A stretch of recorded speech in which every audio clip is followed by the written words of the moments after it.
SharePoint 2010 and Excel touch in several different places. We start with something simple, just uploading Excel workbooks into document libraries so you can collaborate on them, which is very simple, something you can do even in SharePoint Foundation. And we can move all the way to some of the very advanced features in the Enterprise edition of SharePoint, like Performance Point services also use Excel. And we'll explore all of these possibilities in this course, but let's start with the simple stuff. First, you can read, upload, edit in a document library. I have a spreadsheet here. I can, of course, just click the little drop down, say Edit in Microsoft Excel, and open it up, make a change. Very simple collaboration, the same way that we can work with Word documents, for example. We can make changes, we can add charts, we can do normal Excel stuff, and then save our changes back into that document library. The same way as using Word, if we have this document selected, we have the ribbon that allows us to edit the document, check it in, check it out, delete it. If we have versioning on, we have the ability to view the version history.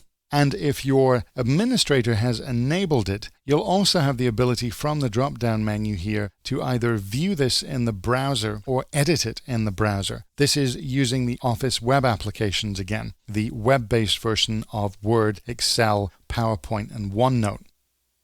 You don't have to have Excel installed on the machine. It will actually work on any compliant browser. It'll work in IE, Firefox, and Safari. You can even edit that in the browser. Again, it's kind of a light version of Excel. It doesn't have all the options you'd expect to see in the full program, but certainly you can make some simple changes. Interestingly, co-authoring, the new feature in 2010 that allows multiple people to work on the document at the same time, this actually works in the Excel web application, but unlike Word, you can't do co-authoring in the Office application Excel. I'm going to close this down and go back to SharePoint. And like Word, if you go directly into Excel, most of what you do with SharePoint can be driven from the File menu, either the Info pane or the Save and Send pane, which itself again has a Save to SharePoint option. Now, going beyond this, if you have SharePoint 2010 Enterprise Edition, you also have a major feature called Excel Services.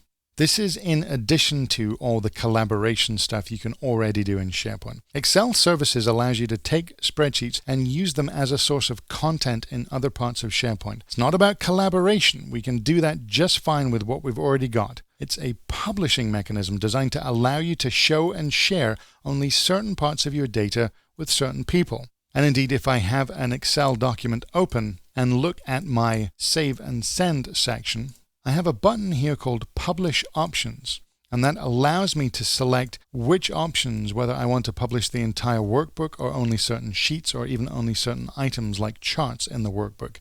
This would allow me to have one master Excel workbook with a lot of confidential information on it and still share parts of it with potentially everybody in the company and have a lot of tight control over it rather than having to republish multiple versions every day. It sounds simple, but allowing Excel to be consumed across multiple sites in multiple ways is an advanced feature, and we're going to talk about Excel services a little later in the course. Now, beyond even that, you have SharePoint features like Performance Point services and Power Pivot. These are business intelligence features like Excel services, and again, these are features we'll get to later as they're both very specialized needs and they rely on subjects we haven't yet covered. But everything starts with just being familiar with these Excel workbooks being uploaded into plain old document libraries.